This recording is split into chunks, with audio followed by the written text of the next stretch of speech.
नमस्कार. Readers R leaders ह्या online book क्लबमध्ये तुमच्या सगळ्यांचं स्वागत आहे. आणि आता आपण वाचतो आहोत चॅप्टर नंबर 20. आणि त्याचं नाव आहे कन्फेशन. दॅट इज कबुली जबाब किंवा कबूल करणं.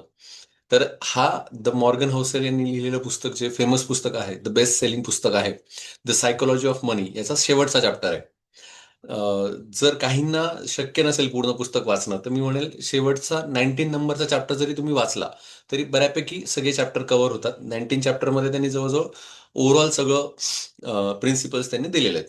आणि 20 या चॅप्टरमध्ये आता जे आपण बघणार आहोत त्याच्यामध्ये त्यांनी आपल्याला सांगितलंय की मी खूप सगळं सांगितलं तुम्हाला, जसं आपण म्हणतो ना, वेद अनंतची बोलीला आणि अर्थ ही तुकाची साधीला, तसं त्यांचं म्हणणं आहे की आता मी तुम्हाला एवढं बोललो, एवढं सगळं सांगितलं, पण मी काय करतो, की मी माझं सेव्हिंग्स कसे करतो, माझं फायनान्शियल हेल्थ मी कशी मेंटेन करतो, तर हे मी कन्फेस करणार आहे तुमच्यासमोर, असं लेखक म्हणतोय. मग आता लेखक नेमकं काय करतो त्याच्या याच्यामध्ये, आयुष्यामध्ये, तर ते आता आपल्याला इथे समजून घ्यायचं आहे. नाहीतर आपल्याला नेहमी असतं ना, आता आपण एवढं बोलतोय, मग आपलं फायनान्शियल हेल्थ कशी आहे, तर हे त्यांनी स्वतःहून कबूल केलंय आणि स्वतःहून तो आपल्याशी शेअर करतोय. तर असं छानसा हा चॅप्टर आहे, कन्फेशन. आणि त्यातला पहिला एक प्रश्न त्यांनी, म्हणजे डायरेक्टली त्यांनी उत्तर नाही दिलं की त्याने काय काय केलंय. स्टार्टिंगला मॉर्गन असं म्हणतो की एक प्रश्न जो सगळं उघड करतो, की तुम्ही स्वतः काय ठेवता आणि का. म्हणजे त्याने ऍज अ रायटर म्हणून सांगतोय की मी आता तुम्हाला एवढं सगळं सांगितलंय, पण मी स्वतः काय ठेवतो आणि का. ओके, तसंच त्यांनी एक कंपनी सांगितलं, त्या कंपनीमध्ये पण कोणालाही हायर करताना ते पहिले प्रश्न विचारतात की तुम्ही कुठे गुंतवणूक करता आणि का. तर हा प्रश्न सगळं उघड करतो, की पुढच्याला बोलायला भाग पाडतो की तू काय करतो काय नाही. जर अब्जाधीश गुंतवणूकदार त्यांच्या टीममध्ये कुणाला घ्यायचं हे ठरवताना एकच प्रश्न विचारतात, ते म्हणजे तुम्ही स्वतः काय ठेवता आणि का. कुठला शेअर स्वस्त वाटतो असं नाही, तुमच्या स्वतःच्या पैशाचं तू काय करतोस ते दाखव असं. हा प्रश्न खूप महत्वाचा आहे, कारण लोक काय करावं ते सुचवतात आणि स्वतः काय करतात यात अनेकदा मोठी दरी असते. ही दरी उघड करणार हा प्रश्न आहे.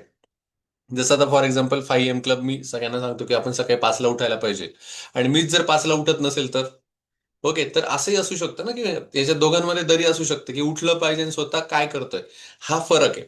तर इथे पण त्यांनी तेच सांगितलं की मग मी काय करतो बुवा, ऍज अ, मी एवढं पुस्तक लिहिलं आणि मी माझं फायनान्शियल हेल्थ कशी सांभाळतो, तर हे ह्या प्रश्नातनं उघड होईल. तर पुढे मॉर्गन हाऊसेल म्हणतात की आजच्या याच्यात काय शिकायचंय. मी आता डायरेक्टली काय शिकायचं तेच घेतो डायरेक्ट, म्हणजे आपल्याला थोडा वेळ वाचेल. तर पहिल्या भागामध्ये ते असं सांगतात की सल्ला विरुद्ध सत्य. लोक जे सुचवतात आणि स्वतःसाठी जे करतात यातली दरी, हा चॅप्टर याच्यामध्ये स्पष्ट करणार आहे.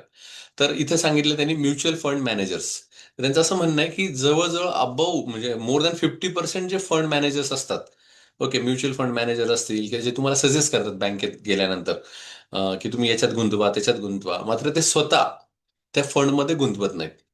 मग त्यांनी तेच सांगितलंय. त्यांनी तर मोठं हे सांगितलं की मॉर्गिंग स्टारच्या अभ्यासानुसार अमेरिकेतील निम्मे म्युच्युअल फंड्स मॅनेजर्स स्वतःच्या फंडात स्वतःचा 1 रुपयाही गुंतवत नाहीत, जरी तेच फंड ते इतरांना विकतात किंवा शिफारस करतात. म्हणजे फार ते रिकमेंड करतात की हाच घ्या हाच घ्या, मात्र स्वतः 1 रुपया त्याच्यात लावत नाही.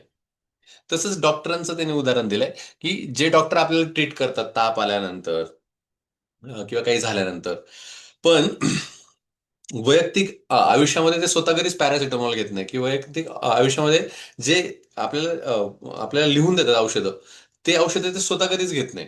ते स्वतः वेगळ्या ट्रीटमेंट्स कधी कधी प्रेफर करतात. मग त्याच्यामध्ये आयुर्वेदिक ट्रीटमेंट असू शकते, किंवा बाकीच्या कुठल्या सजेस्टेड ट्रीटमेंट असू शकता. पण असं नाही की तो जी ट्रीटमेंट आपल्याला देतो तीच ती स्वतःला देईल. मग याच्यामध्ये काही चुकीचं आहे का, तर अजिबात नाही. तर प्रत्येकाचा प्रेफरन्स वेगळा असू शकतो. तर ही दरी दुप्पट्टीपणाची नाही, म्हणजे आपल्याला वाटते ही दुप्पट्टीपणा यार आपल्याला सजेस्ट करताना स्वतः, ती दाखवते की कठीण भावनिक निर्णयांना एकच योग्य उत्तर नसतं. प्रत्येकाची परिस्थिती वेगळी असते. ओके, तर प्रत्येकाचं वेगळं परिस्थिती आहे, प्रत्येकाला आवड निवड प्रत्येकाची वेगळी आहे. त्यामुळे होऊ शकतं की जे मी सगळ्यांना सांगतोय ते मी स्वतः फॉलो करेल असं नाही. ओके, असं मॉर्गन हाऊसेल यांचं म्हणणं आहे. मग योग्य निर्णय कसा घ्यायचा, असा पुढचा प्रश्न आपल्याला पडतो, की आर्थिक निर्णय स्प्रेडशीट किंवा पाठ्यपुस्तकात घेतले जात नाहीत. ते जेवणाच्या टेबलावर घेतले जातात. आता तुम्हाला थोडं हसू येईल की अरे जेवणाच्या टेबलावर कसं काय ते असं म्हणतात. तर इट्स रिअली ट्रू की आपण जो निर्णय आपल्या आयुष्यात घेतो की नुसतं स्प्रेडशीट बघून निर्णय घेत नाही, we are not robot. Okay, किंवा मग काहीतरी पुस्तक वाचलंय आणि मग घेऊ. तर हे निर्णय बऱ्यापैकी जेवणाच्या टेबलवर घेतले जातात. का? त्याचे कारण तुम्हाला लगेच कळेल. अनेकदा जास्तीत जास्त परतावा मिळवण्यासाठी नाही, तर कुटुंबाला निराश न करण्यासाठी हे चार्ट किंवा सूत्रात मांडणं कठीण असतं आणि प्रत्येकासाठी वेगळं असतं. तुमच्यासाठी जे काम करतं तेच तुम्हाला शोधावं लागतं. आता जेवणाच्या टेबलावर घेतले जातात याचा अर्थ त्यांना असं सांगायचा की कुटुंबास समवेत घेतले जातात. ओके, की खूप सगळं चांगलं आहे, हे करायला पाहिजे, ते करायला पाहिजे. पण माझ्या कुटुंबाला काय आवश्यक आहे? आपल्या घरामध्ये आपले रिलेटिव्ह असतात, बायको असते, नवरा असतो. आता ह्या सगळ्यांना काय आवडतंय? हे सगळं डिस्कस करून की आपल्याला हे फिजिबल होईल का? आणि खरंच आपल्याला याची गरज आहे का? असा छान निर्णय आपण डिस्कस करून घेत असतो. की फक्त मला स्प्रेडशीटवर चांगला वाटला आणि निर्णय घेऊन टाकला, तर असं होत नाही. म्हणूनच लेखक सल्ला देण्याऐवजी कबुली देतो. म्हणजे इथं ते कुठल्याही चॅप्टरमध्ये डायरेक्टली मॉर्गन हाऊस असं म्हणत नाही की हेच करा. त्यांनी आपल्याला अवेअर केलंय. पूर्ण चॅप्टर हा अवेअरनेस, म्हणजे जे 19 चॅप्टर झाले, हे अवेअरनेसचे चॅप्टर आहे. की असा पण तुम्ही विचार करा, असे जागे व्हा, ह्या गोष्टी आहेत. कुठे ते डायरेक्ट सांगत नाही तुम्ही असंच करा. आणि आता शेवटच्या याच्यामध्ये ते तर आपल्याला शेवटचं असं असतं ना की शेवटी आपण समरी लिहितो आणि त्याच्यामध्ये काहीतरी मोठा संदेश देतो. तिथे जर संदेश देत नाही, ते उलट कन्फेस करताय, कबुली देत आहेत की मी काय केलंय. आणि तो म्हणतो, मी तुम्हाला सांगणार नाही काय करायचं, कारण मला तुम्ही ओळखत नाही. पण माझ्यासाठी काय काम करतं ते नक्की सांगेल. म्हणजे आपल्याला अजिबात सांगणार नाही की सल्ला देणार नाही, कारण आधीच त्यांनी सांगितलं की नो वन इज क्रेझी. पहिला का दुसरा चॅप्टर आहे की नो वन इज क्रेझी. म्हणजे आपल्याला असं वाटतं लोक वेडेत का काय. पण नाही, प्रत्येकाची परिस्थिती वेगळी, त्यानुसार तो माणूस वेगवेगळा निर्णय घेत असतो. तर तुम्ही काय करावं हे सांगणार नाही, पण तो काय करतो हे आपल्याला आता, तो पुढच्या काही स्लाइडमध्ये आता सांगणार आहे. तर भाग 2 मध्ये आलोय आपण. त्याच्यामध्ये ते सांगतात, बचतीचं तत्वज्ञान, श्रीमंत नाही स्वतंत्र. आता लक्षात घ्या, हे मॉर्गन हाऊसल यांचं वाक्य आहे की त्याला श्रीमंत व्हायचं नव्हतं, त्याला स्वतंत्र व्हायचं होतं. इन द सेन्स, मी जसं आधी तुम्हाला सक्सेसची डेफिनेशन सांगितली, you are free to utilise your time according to your priority without being financially compromise. मला जे वाटतं ते मी करायला मोकळा आहे माझ्या वेळेनुसार, आणि ते करत असताना मी कुठेही फायनान्शियली कॉम्प्रोमाइज होणार नाही. समजा मला असं वाटलं उत्तराखंडाला फिरायला जायचं, मी लगेच उद्या निघालो उत्तराखंडाला फिरायला गेलो. ओके, मला पैसे म्हणजे तिथे गेल्यानंतर माझ्या पद्धतीने मी तिथे जातोय. पण ते करत असताना इथे जर काही माझ्या गोष्टी चालल्यात, तिथे कुठेही मला फायनान्शियली कॉम्प्रोमाइज करावं लागत नाही. म्हणजे मी आता बाहेर गेलो फिरायला, मग LWP काय आपण म्हणतो, पे विदाउट लिव्ह विदाउट पे पडली, असं नाही झालेलं आहे, किंवा माझा पेमेंटच कापला गेला, किंवा माझी डीलच राहून गेली, असं काही होत नाहीये. तर याला आपण एक स्वातंत्र्य म्हणतो. तर इथं यांची डेफिनेशन अशी आहे की मला श्रीमंत व्हायचं नव्हतं, मला फक्त स्वतंत्र व्हायचं होतं. स्वतंत्र व्हायचं होतं याचा अर्थ असा की कोणा डिपेंड नव्हतं राहायचं. म्हणजे 9 ते 5 जॉब नाही, कोणी बॉस नाही वरती की अरे थांब, झालं का नाही काम, किंवा कुठल्या तरी, सॉरी, कुठल्या तरी सॅलरीवर डिपेंड आहे, ते कोणावर तरी डिपेंड आहे, तर असं त्याला राहायचं नव्हतं. त्याला स्वतंत्र, मला वाटतंय माझ्या प्रायोरिटी मी डिसाईड करेल, मला वाटतंय त्या सोर्समध्ये मी काम करेल. तर त्यासाठी लेखक काय करतो ते आता आपण पुढे ऐकणार आहोत. लेखकासाठी स्वातंत्र्य म्हणजे काय? सर्वाधिक परतावा मिळवणं किंवा ऐशो आरामाचं जीवन जगणं यात लेखकाला रस नाही. मग त्याला अजिबात वाटत नाही की काहीतरी असे शेअर्स घेईल का त्यातून मला खूप जास्त पैसे मिळतील, किंवा माझं जीवन म्हणजे ऐशो आराम असेल, एकदम नोकर चाकर आणि गाडी बंगला घेऊन असं खूप ऐशो आरामात जगेल, असं त्याला अजिबात वाटत नाही. का? कारण त्या दोन्ही गोष्टी इतरांना प्रभावित करण्याचे खेळ आहेत. मग हे लेखकाला वाटतं याच्यामुळे आपण बाकीच्यांना इन्फ्लुएन्स करतोय, म्हणून ह्या दोन गोष्टी आहेत आणि त्याच्यात मला पडायचं नाहीये. आणि दोन्हीत लपलेली जोखीम असते. जोखीम पण आहे, म्हणजे रिस्क पण आहे या सगळ्या गोष्टींमध्ये. रोज उठून स्वतःच्या अटींवर हवं ते करता येणं, हेच खरं ध्येय आहे. मग मॉर्गन हाऊसेल यांचं ध्येय काय? की मी सकाळी उठेल आणि मी ठरवेल मला आज काय करायचं. स्वतःच्या अटीवर मी ठरवेल आणि हवं ते करेल. हे स्वातंत्र्य मॉर्गन हाऊसेलला हवं होतं. हे हवं आहे. मग हे कबुली जबाब आहे, कारण स्वातंत्र्य हे लेखकाचं वैयक्तिक ध्येय आहे. प्रत्येकासाठी हेच योग्य असेल असं नाही. पण पुढच्या उदाहरणात ते ध्येय त्याने कसं साधलं ते पाहूया. म्हणजे आता हे स्वतः मॉर्गन हाऊसेलचं ध्येय की त्याला असं स्वतंत्र व्हायचंय की मला कोणावरही डिपेंड राहायचं नाही, मी माझ्या पद्धतीने प्रायोरिटी ठरवेल.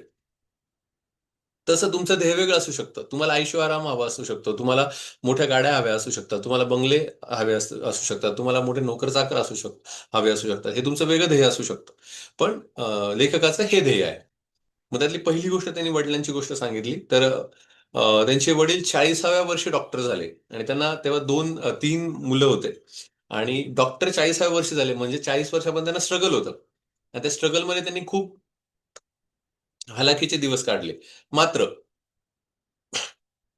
चांगले दिवस आल्यावरही ते साध्या राहणीमानात राहिले. म्हणजे इतकं सुद्धा येऊन सुद्धा राहणीमान त्यांनी साधं ठेवलं आणि प्रचंड बचत केली. उच्च बचत दर ठेवला. उच्च बचत दर ठेवला म्हणजे खूप जास्त बचत त्यांनी केली. समजा ₹100 मिळत असतील तर ₹50 जवळजवळ ते सेव्हिंग करण्याचा प्रयत्न करत होते. त्यामुळे त्यांना एक प्रकारचं स्वातंत्र्य मिळालं. ते इमर्जन्सी रूमचे डॉक्टर होते आणि त्यामुळे त्यांना अत्यंत तणावाचं काम होतं आणि 20 वर्ष त्यांनी ते काम केलं.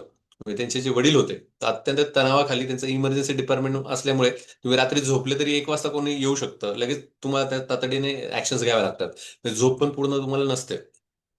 आणि इमर्जन्सीमध्ये केसेस पण खूप वेगवेगळ्या प्रकारच्या येतात. त्यामुळे ताण खूप जास्त असतो आणि रिस्पॉन्सिबिलिटी खूप जास्त असते. मग या सगळ्यांना ते वैतागले होते.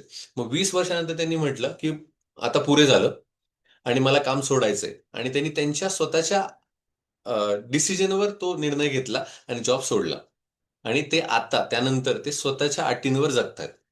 पण 20 वर्षानंतर ते जो निर्णय ते घेऊ शकले, तर का घेऊ शकले? कारण त्यांनी 20 वर्ष खूप जास्त पद्धतीने सेव्हिंग केली होती. आणि सेव्हिंग केल्यामुळे त्यांना असं वाटलं, आता मी एवढी सेव्हिंग केली, तर मला गरजच नाहीये ह्या हॉस्पिटलमधून पेमेंट मिळेल आणि मी जगेल. ओके. मग तो सेव्हिंगमुळे त्यांना तो कॉन्फिडन्स आला. मग पुढे तेच सांगताय, वयाच्या 40व्या वर्षी उशिरा सुरुवात करूनही फक्त उच्च बचत दरामुळे स्वतःच्या अटीवर आयुष्य बदलण्याचं स्वातंत्र्य मिळू शकतं. डॉक्टरचा पगार असणं गरजेचं नाही. म्हणजे बिनधास्तीने तो निर्णय घेऊन टाकला. लेखकाच्या डोळ्यात देखील घडलेली गोष्ट आहे. स्वतःच्या अटींवर आयुष्य बदलणं हेच त्याचं सर्वात मोठं आर्थिक ध्येय बनलं आणि याच अनुभवाची तो इथे कबुली देतो. म्हणजे हे अंडरलाईन आपण करायला हवं. Morgan Housel is like to live his life with his own rules. Okay. स्वतःच्या अटींवर त्याला आयुष्य जगायचं होतं आणि आयुष्य बदलवायचं होतं. त्याच्या वडिलांचं उदाहरण त्यांनी इथे आपल्याला दिलं. त्यानंतर पुढचं आहे की जीवनशैलीचा गोल पोस्ट स्थिर ठेवला. म्हणजे मॉर्गन हौसेल बद्दलच ते सांगतात की आपला जो गोल पोस्ट असतो ना, सारखा बदलत असतो. जसं फॉर एक्झाम्पल की मी 1 CR कमवेल. म्हणजे जेव्हा तुम्ही 1 CR कमवतात ना, नाही आता मी आता 10 CR कमवेल. जेव्हा तुम्ही 10 CR कमवतात की आज मी अजून बिलियनियरच्या रेसमध्ये धावेल. आणि आपण असं बघतो ना, की श्रीमंत व्यक्ती त्याला माहिती आहे आता एवढी श्रीमंती खूप झाली. आता मी छान जगू शकतो. पण तरी तो बाकीच्या गोष्टी करत असतो. जसं आता मोठे गावकऱ्यांचं पण तुम्ही उदाहरण बघितलं असेल, की त्यांची 1,000 करोडची संपत्ती होती. काही कमी होतं का? नाही. पण तरी पण अजून त्यांना वाटलं, की नाही मला अजून प्रेस्टिज हवं किंवा अजून मला संपत्ती हवी. अजून रेस करायची.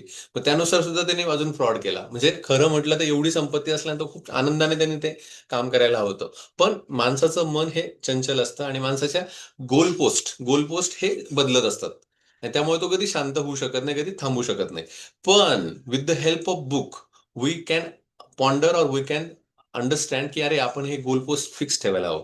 जसं बऱ्याच वेळेस असं म्हटलं जातं की आपलं ध्येय फिक्स असावं, म्हणजे ध्येय असावं. पण ध्येयामध्ये पण 2-3 प्रकार आहेत. एक जवळचं ध्येय, एक मध्यम ध्येय आणि एक लाँग टर्म ध्येय. लाँग टर्म ध्येयामध्ये तुमचं आयुष्याचं ध्येय पाहिजे, की अरे मला काय म्हणून रिटायर व्हायचंय? किंवा माझं अल्टिमेट ध्येय काय आयुष्यामध्ये? जातानाचं ध्येय काय? मग मला असं वाटतं की नाही मी इतकं छान समाजासाठी काम करावं, की लोकांनी मला असं लक्षात ठेवावं, की नाही यांनी समाजामध्ये काहीतरी बदल घडवलाय. हे लाँग टर्म तुमचं ध्येय झालं. मग त्यानुसार तुमचे ॲक्शन्स झाले पाहिजे. शॉर्ट टर्म ध्येय असं असू शकतं, की नाही मला ह्या-ह्या गोष्टी करायच्या आहे. मला ही फाउंडेशन एस्टॅब्लिश करायची. हे शॉर्ट टर्म तुमचे ध्येय असू शकतात. किंवा मला IAS व्हायचंय, IPS व्हायचंय, CA व्हायचंय, हे शॉर्ट टर्म झाले. पण लाँग टर्म ध्येय पण तुम्ही तुमचे ठरवले पाहिजे. मग त्याच्यामध्ये हेल्थ असू शकतं, त्याच्यानंतर सोशल वर्क असू शकतं, तुमच्याबद्दलचे एक फायनान्शियल रिटायरमेंट स्टॅबिलिटी असू शकते. हे पण तुम्ही त्याच्यामध्ये पकडू शकतात. पण प्रत्येक ठिकाणी स्वतःला न ठेवता आपण अजून दुसऱ्यासाठी काय उपयोगी पडू, हे शक्यतो लाँग टर्म ध्येयामध्ये येतं. तर लेखक व त्याची पत्नी त्यांचं ते सांगतायत, की गोलपोस्ट स्थिर त्यांनी कसा ठेवला किंवा त्याच्याबद्दल ते सांगतायत, की लेखक आणि त्याची मिसेस ते महाविद्यालयात म्हणजे कॉलेज लाईफमध्ये भेटले. त्यानंतर लग्नाआधीच ते लिव्ह इन मध्ये राहत होते, एकत्र राहत होते. दोघांनाही सुरुवातीला सामान्य पगाराच्या नोकऱ्या होत्या. साधं घर होतं, साधी गाडी होती, साधे कपडे होते आणि साधं जेवण होतं. हे सगळं साधं त्यांचं लग्नाआधीचं सगळं व्यवस्थित चाललं होतं. पुढच्या दशकभरात दोघांचंही उत्पन्न बरंच वाढलं. जसं मॉर्गन हाऊसेल हे फायनान्समध्ये गेले, पत्नी हे हेल्थ केअर सेक्टरमध्ये गेली. त्यामुळे बऱ्यापैकी उत्पन्न वाढलं. पण तरीही त्यांनी जवळपास तीच जीवनशैली कायम ठेवली. मग आता खूप पेमेंट वाढलं, आता चला मग आता सगळं आधीपेक्षा आपण वेगळं जगूया, असं काही नाही म्हटलं. त्याने आहे तेच आपण जगायचं. पण प्रत्येक पगारवाढीचा जवळपास प्रत्येक रुपया थेट त्यांनी बचतीत ठेवला. म्हणजे आता साधं घर, साधी गाडी, साधे कपडे, साधं जेवण समजा याला 10,000 रुपये लागत असतील. ओके, आणि तेव्हा त्यांचा पेमेंट असेल समजा 15,000 रुपये. ओके, आता हा पेमेंट वाढून त्यांचा 1,00,000 रुपये झाला. तरी पण ते 15,000 रुपयातच जगत होते आणि उरलेले जे 95,000 रुपये, सॉरी 85,000 रुपीज होते, 85 ते थेट त्यांनी बचतीत ठेवले. की आपण असं साधंच जगायचं आणि बाकी थेट बचत बचत करत राहायची. आता हे करत असताना काय झालं त्यामुळे, उत्पन्न वाढलं की खर्चही वाढतो, हे सर्वसामान्य आहे. शक्यतो आपलं तसं असतं, 1,00,000 पेमेंट असला तरी पुरत नाही. ओके, 3,00,000 पेमेंट असला तरी पुरत नाही. कारण गरजा पण त्या प्रपोर्शनमध्ये वाढत जातात. पण जर इच्छांचा गोलपोस्ट तरुण वयातच स्थिर ठेवला, तर बचत दर आपोआप व सहज वाढत राहतो.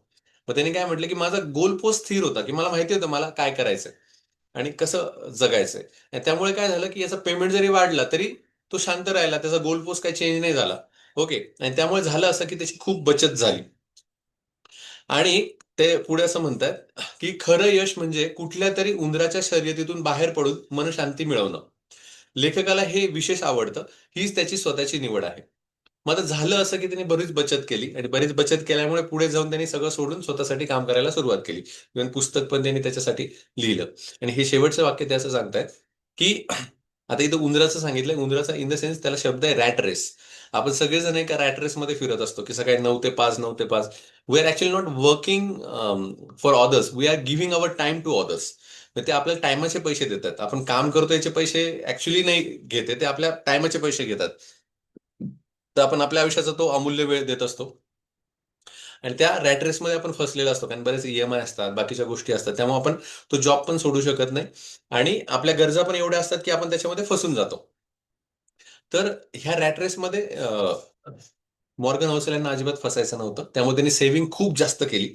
आणि केल्यानंतर त्यांनी सेव्हिंग सेव्हिंग केल्यामुळे तो कॉन्फिडन्स वाढला आणि ऍट द एंड त्यांनी तो त्यांचा जे काय जॉब होते ते पण त्यांनी सोडले.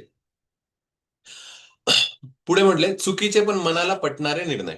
आता हे बघा, हे आधीचं पण जे सांगतायत ना, ते त्यांचं वैयक्तिक सांगताय बरं का. नाहीतर तुम्ही परत कधी म्हणाल की नाही हे आम्हाला नाही पटत आहे, तर की असं होऊ शकतं. पण हे वैयक्तिक चाललंय त्यांचं. चुकीचे पण मनाला न पटणारे निर्णय. मनाला पटणारे निर्णय असं त्यांनी म्हटलंय. आता पहिलं त्यांनी सांगितलंय, मॉर्गन हाऊसल यांनी जेव्हा घर घेतलं, तर ते पूर्ण रोखीने घेतलं. म्हणजे पूर्ण कॅश पेमेंट देऊन त्यांनी घर घेतलं. तर व्याजदर खूप म्हणजे याच्यामध्ये एक मिनिट फक्त.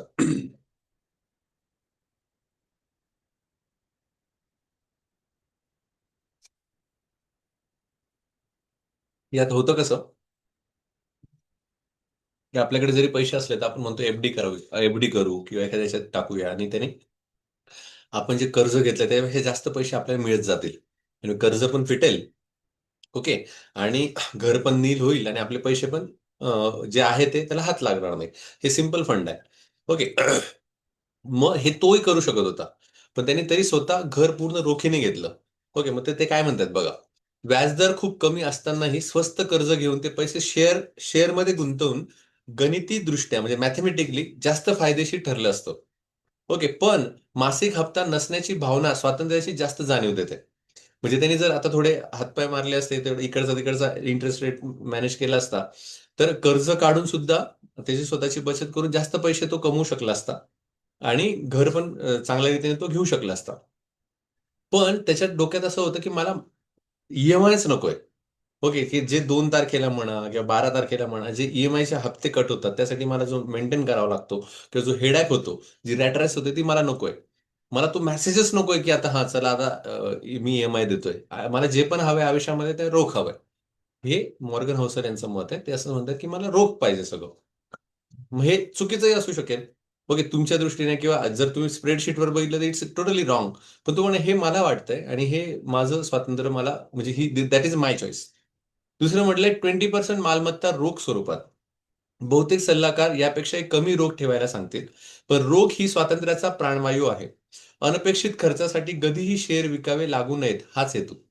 म्हणजे असं म्हणतात की तुमच्याकडे जे पण वेल्थ आहे त्याच्यामध्ये 20% तरी तुम्ही कॅश ठेवली पाहिजे तुमच्याकडे. ओके. तर इथे मॉर्गन हॉसेल तेच सांगताय की कॅश आपल्याकडे नक्की असावी, पण असं कधी होऊ नये की तुमच्याकडे कॅश नाही म्हणून तुम्हाला शेअर विकावे लागले. तर शेअर हा शेअर दॅट इज शेअर मार्केटला आपण जे शेअर्स घेतो किंवा जी लॉंग टर्म गुंतवणूक केली असेल तर तिला कधीच हात लावायचा नाहीये तुम्हाला. ओके. म्हणजे अशी वेळच तुम्ही येऊ देऊ नका की तुम्हाला ते तुम्ही जे गुंतवलं ते काढावं लागेल. तर ते लॉंग टर्म आहे. ते लॉंग टर्ममुळे तर तुम्हाला त्याचा जास्त फायदा मिळणार आहे. तर एक ऑथर आहे चर्ली मंगर, ते म्हणतात, चक्रवाढ वाढीचा पहिला नियम म्हणजे तिला विनाकारण खंडित न करणं. तिला तोडायचंच नाही. चक्रवाढ व्याज आहे ना, हे लॉंग टर्म जाऊ द्या. 10 वर्ष, 20 वर्ष, 25 वर्ष. शेअर कधीच विकावे लागू नये. हाच या दोन्ही चुकीच्या नियमांवर खरा उद्देश आहे. म्हणजे शेअर तुम्हाला विकायचीच गरज नाही पडली पाहिजे. अशा रीतीने तुम्ही काम केलं पाहिजे. घर रोखीने घेणं, जास्त रोख साठा ठेवणं ही योग्य उत्तरं नाहीत. म्हणजे जास्त रोख साठा ठेवायला पण नाही पाहिजे. दुसरी गोष्ट घर रोखीने पण नाही घ्यायला पाहिजे. हे तांत्रिकदृष्ट्या बरोबर आहे. पण तरी पण त्यांनी काय घेतलं त्याचं उत्तर ते सांगताय. कागदावर हे दोन्ही निर्णय आर्थिकदृष्ट्या कमजोर आहेत. लेखक स्वतः हे मान्य करतो, की अरे माझं चुकलं, की मी चुकलं इन द सेन्स, की हे बरोबर आहे, की तुम्ही रोखीत नाही घ्यायला पाहिजे मी. आणि टीका करणाऱ्याशी वाद ते घालत नाहीत. योग्य असण्यापेक्षा मानसिकदृष्ट्या समाधानकारक म्हणजे रॅशनल असण्यापेक्षा रिझनेबल असणं त्यांना आवडतं, की मला मनात त्याच्यामुळे शांती भेटणार आहे, की मला एकही हप्ता भरायचा नाहीये. मी रोखीने घेतला आता मी मोकळा झालोय. कधी-कधी सुखी राहणं आणि बरोबर असणं यातून एक एक निवडावं लागतं. ओके, म्हणजे मी बरोबर आहे का सुखी आहे? तर मला सुखी राहायला आवडेल. बरोबर राहायचं मला काही त्यात फरक नाही पडत, की काय करायला पाहिजे. त्यात मला फरक नाही पडत. मला हे बरं वाटतंय, मी हे करतोय. हीच खरी कबुली आहे आणि लेखक स्वतःचे निर्णय आदर्श मॉडेल म्हणून मांडत नाही, तर ते तर्कदृष्ट्या परिपूर्ण नाही, तरी माझ्यासाठी योग्य आहे असं प्रामाणिकपणे सांगतोय. म्हणजे कन्फेस करताय, की मला असं बरोबर वाटतंय आणि मी असं करतो. तांत्रिकदृष्ट्या तुमचं म्हणणं आहे स्प्रेडशीटवर हे चुकीचंच आहे. पण मला खूप जास्त पैसा नकोय. मला स्वातंत्र्य हवंय आणि मला हेडॅक नकोय. असं ऑथरचं मत आहे. शेवटाकडे आपण उत्तर याच्यासाठी येतोय. गुंतवणुकीचं तत्वज्ञान गुंतागुंतीऐवजी साधेपणा. त्याने काय केलंय? त्याच्या वैयक्तिक शेअर्सबद्दल बघा. करिअरच्या सुरुवातीला 25 वैयक्तिक शेअर त्यांच्याकडे होते. मोठ्या कंपन्या व काही डीप व्हॅल्यू शेअर्स त्यांच्याकडे होते. आपण बाजाराला मागे टाकलं का हे त्यालाही नक्की माहीत नव्हतं. म्हणजे शेअर चांगले होते त्यांच्याकडे 25 एक शेअर होते. आणि आपण खरं बाजाराला मागे टाकतोय का नाही हे त्याला काही माहीत नव्हतं. आणि आता नंतर त्यांनी काय केलं, आता कुटुंबाची जवळपास सर्व गुंतवणूक कमी खर्चाच्या इंडेक्स फंडात त्यांनी लावली. म्हणजे 25 जे वैयक्तिक शेअर होते, ते आता त्यांनी ठेवले, थोडे बाजूला करून ठेवले. पण आता येणारे जे काही पैसा आहे, तो ते म्युच्युअल फंडमध्ये सॉरी इंडेक्स फंडमध्ये लावतायत. आणि सक्रिय गुंतवणुकीला लेखकाचा विरोध नाही. फक्त बाजाराला मागे टाकणं जितकं वाटतं त्याहून खूप कठीण आहे, हे तो मान्य करतो. म्हणजे इन द सेन्स त्यांचं असं म्हणणं आहे, की त्यांचा येणारा जो फंड आहे किंवा येणारा पैसा आहे, ते इंडेक्स फंडमध्ये टाकतायत. जसं ग्रोथ फंड वगैरे आहे. तसं इंडेक्स फंडमध्ये ते जास्तीत जास्त गुंतवता आहेत. पण ते असं कुठेही हे नाही करत आहे, की मला शेअर मार्केटला किंवा मार्केटला मागे टाकायचं म्हणजे काही जण असं म्हणतात, "नाही, आता मी एवढा पैसा कमवेल, की जबरदस्त, की माझं एवढं कोणी नसेल." तर ते त्या शर्यतीत नाहीयेत. ते अशा फंडमध्ये त्यांनी गुंतवलं, की त्यांना लाँग टर्म चांगले बेनिफिट्स मिळतील किंवा छान रीतीने त्यांचं उत्पन्न चालू राहील. बाजाराला मागे टाकणं मुळातच कठीण असायला हवं. जर ते सोपं असतं तर सगळेच ते करत असते आणि मग तशी संधीच उरली नसती.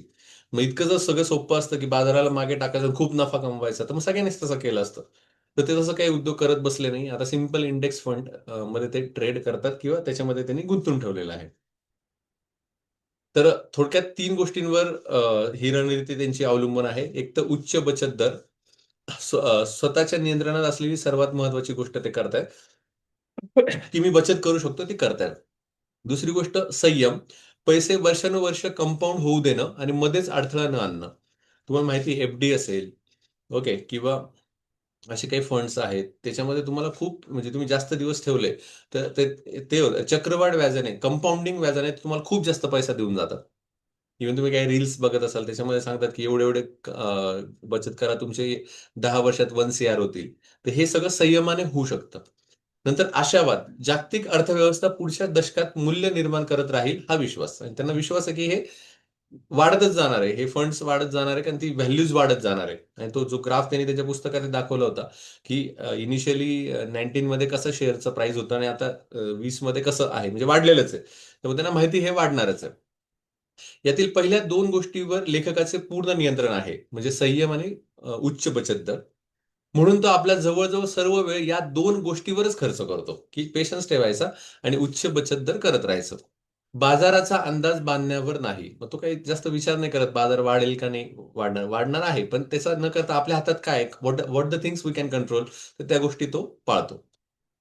गुंतवणुकीचे प्रयत्न आणि निकाल यांचा फारसा संबंध नसतो, कारण मोजक्याच मोजक्याच घटना बहुतांश परतावा ठरवतात. म्हणून योग्य 3 गोष्टींवर लक्ष केंद्रित करणं पुरेसं असतं. म्हणजे ह्या 3 गोष्टी आपल्याला फक्त अ, लक्षात ठेवायच्या. आता इथे त्यांनी आपल्याला सांगितलं, की गुंतवणूकदार म्हणून त्यांनी त्यांच्याबद्दल सांगितलं, पण गुंतवणूकदार म्हणून आपण काय करायला पाहिजे? तर त्यांनी सांगितलं, की तुमचं का स्पष्ट करा. का म्हणजे मला हे करायचंय, का करायचंय? मला जास्त परतावा हवाय म्हणून, का मला रात्री शांत झोप लागली पाहिजे म्हणून, का मला असं वाटतंय माझ्या ह्या प्रायोरिटीज आहेत म्हणून. तर तुम्हाला नेमकं तुमचं का स्पष्ट असलं पाहिजे.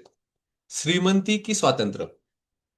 तुमचं खरं ध्येय ओळखलं, की निर्णय सोपे होतात. म्हणजे तुम्हाला खरं काय हवंय? जास्त पैसा हवाय का? ओके, जास्त पैसा हवा असेल, कॅश फ्लो हवा असेल, तर तुमचं गुंतवणूक तुम्ही वेगळ्या पद्धतीने करू शकता. तसंच जीवनशैलीला गोलपोस्ट लवकरच स्थिर करा. म्हणजे तुम्ही ठरवा तुम्हाला नेमकं किती कमवायचे आहेत. ओके, नाही काही लोक आहे ना, कमवतच बसतात, कमवतच बसतात. मग शेवटी कळतं, अरे आपलं आयुष्य संपलं, आता किती कमवायचं? ओके. तर द थिंग इज दॅट की हे समजून घ्या. जसं मी मागच्या याच्यात गोष्ट सांगितली होती, की एक म्हातारा असतो आणि तो म्हणजे तो बिझनेसमॅन असतो आणि तो मरणाच्या दारात आलेला असतो किंवा तो मरणार असतो आणि तो झोपलेला असतो. त्याचे 2 मुलं येतात त्याच्याजवळ. त्याला 2 मुलं असतात, ते 2 मुलं जवळ येतात आणि ते म्हणतात, "बाबा आता काळजी करू नका, तुम्ही आराम करा." मग तो म्हणतो, "हो ठीक आहे, आराम आहे." तेवढ्यात त्याच्या 2 सुना पण येतात. आणि त्याचे 2 नातवंड पण येतात. सगळेजण असे घोळका करून त्याच्या समोर बसलेले असतात. उभे असतात आणि ते म्हणतात, "बाबा आता तुम्ही काळजी घ्या, हे ते करू नका." मग तो त्या सगळ्यांकडे बघतो. आणि बघितल्यानंतर म्हणतो, "अरे तुम्ही सगळे इथे आहे," म्हणे. ओके, ठीक आहे म्हणे. "मग दुकानावर कोण आहे?" मग द थिंग इज दॅट की तो आता मरणाला टेकलाय, तरी पण त्याचं असं म्हणणं आहे, की दुकानावर कोण आहे? तो जो धंदा चालू आहे आपला, तो कोण बघतंय? मग एवढंही नको, की आपण एकदम शेवटच्या ह्याच्यात आलेलो आहे, तेव्हा सुद्धा आपण बिझनेसचाच विचार करतोय. तर हे पण एक कुठेतरी थांबलं पाहिजे. की एक कुठेतरी लाँग टर्म ध्येय आपलं असलं पाहिजे, की अरे हां, बस मला आता 10 सीआर मी कमवले, दॅट इज इनफ. ओके, की मला 10 सीआर एफडी जरी तुम्ही केली, तरी छान 70,000च्या आय थिंक खूप जास्त मिळू शकतात. मे बी इथे सीए आहेत, ते सांगतील. तर त्यापैकी बऱ्यापैकी आपल्याला परतावा मिळू शकतो. ते कुठेतरी ती लाईन आपण ठेवणं हे गरजेचं आहे. गणिती सर्वोत्तमपेक्षा मनाला पटणारा निवडा. प्रत्येक निर्णय स्प्रेडशीटमध्ये परिपूर्ण असायलाच हवा असं नाही. म्हणजे ते स्प्रेडशीटवर म्हणजे इन द सेन्स कॅल्क्युलेटेड आपल्याला मित्र सांगतात नाही, तू करतोय हे चुकीचं आहे. मग आपण त्याला सांगतो, "अरे मला हे नकोच आहे." जसं फॉर एक्झाम्पल XYZ लोकांनी मला सांगितलं, की तुम्ही एफ-डी म्हणजे त्यांना करायचं होतं, की एफ-डीमध्ये तू गुंतवू की म्युच्युअल फंड्समध्ये गुंतवू? तर मी त्यांना सांगितलं, तुमचं वय पाहता ओके. तुमचं वय पाहता तुम्ही एफ-डी किंवा 60 वर्षानंतर एक स्कीम असते यांच्यासाठी म्हणजे वयोवृद्धांसाठी. त्या स्कीममध्ये 8.2 ने परतावा मिळतो. ओके. सीनियर सिटिझन स्कीम आहे ती. तर 8.2 तुम्हाला फक्त बँकेत जाऊन ओपन करा. मग मी त्यांना असा सल्ला दिला, की तुम्ही सीनियर सिटिझन स्कीम टाका. त्याच्यामध्ये 8.2 ने परतावा तुम्हाला मिळेल. आता काही म्युच्युअल फंडात पडू नका. का? कारण तुम्हाला ते अपडेट करावं लागेल, बघावं लागेल. यापेक्षा this is a good scheme. पण तेच जर माझ्या बाबतीत म्हटलं, तर मला माहिती आहे ना कसे पैसे फिरवायचे. त्यामुळे मी माझ्या पद्धतीने ह्या पद्धतीने जसं तुम्हाला 8.2 मिळतंय, तर मला 12% तरी मी मिळवू शकतो. ओके. पण ते डोकं मला लावावं लागेल ना. कारण ते डोकं लावायला मला वेळ आहे किंवा माझ्या ते प्रायोरिटीज आहेत. पण तुम्हाला आता तुमचं लाईफ झालंय जगून ना, आता पैसा इज नॉट प्रायोरिटी. तुम्हाला आराम आणि सिक्युरिटी प्रायोरिटी. मग द थिंग इज दॅट की तुम्ही या पद्धतीने करा आणि रिलॅक्स राहा. मग ह्या गोष्टी की तुम्हाला मनाला काय पटतंय हे महत्वाचं आहे. कॅल्क्युलेटेडली जरी रिस्क होत असेल, तुम्हाला कमी पैसे मिळत असतील, दॅट इज गुड. म्हणजे दॅट इज ओके. तर हे तुम्ही आता समजून घ्यायचं आहे. नंतर साधी रणनीती स्वीकारायला संकोच करू नका. म्हणजे जरी कोणी हसलं तरी नाही भाऊ मला हे ठीक आहे पटतंय, जास्त काही किचकिच नकोय, मी या पद्धतीने करेल. कारण शेवटी काय रात्री आपल्याला झोप लागली पाहिजे. आनंदाने आपण शांत झोपलो पाहिजे. नाहीतर मग अरे केलंय ते चुकीचं आहे का बरोबर आहे ह्याच्यात जर आपण तडमडलो तर मग खूप अस्ताव्यस्त होतं आणि मग बऱ्याच गोष्टी चुकीच्या घडतात. तर ह्या अशा एकूण 4 पॉइंट्स त्यांचे होते आणि अशा रीतीने हा आपला चॅप्टर पूर्ण झालेला आहे आणि ह्याच पद्धतीने द सायकोलॉजी ऑफ मनी हे जे पुस्तक आपण घेतलं होतं ते पूर्ण आपलं झालेलं आहे. बराच वेळ लागला, जवळजवळ 1 महिना लागला, कारण मध्ये 14 दिवस मी बहुतेक नव्हतो. पण खूप छान पद्धतीने हे पुस्तक कंप्लीट झालं. तुम्हाला आजचा चॅप्टर कसा वाटला? एकंदरीत एकंदरीत ह्या सगळा प्रोजेक्ट कसा वाटला? जसं तुम्ही आता शेअर करू शकता. मी फक्त आता रेकॉर्डिंग थांबवतो आहे. तुमचे मतं फक्त तुम्ही आता शेअर करा.